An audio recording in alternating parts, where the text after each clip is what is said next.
پچھلے 2 دنوں سے ذرائع سے یہ خبر سامنے آ رہی تھی اور اس حوالے سے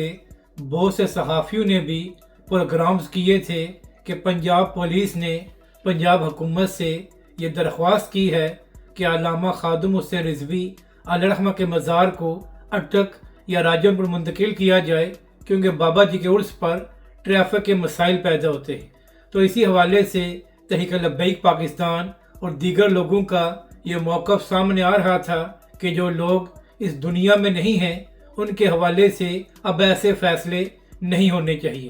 تو اسی حوالے سے اب پنجاب حکومت کا بھی موقف سامنے آ گیا ہے، اور پنجاب حکومت نے اپنے موقف میں کہا ہے کہ علامہ خادم حسین رضوی علیہ الرحمہ کے مزار کو کسی دوسرے شہر میں منتقل نہیں کیا جا رہا، اور اس خبر میں حقیقت نہیں ہے۔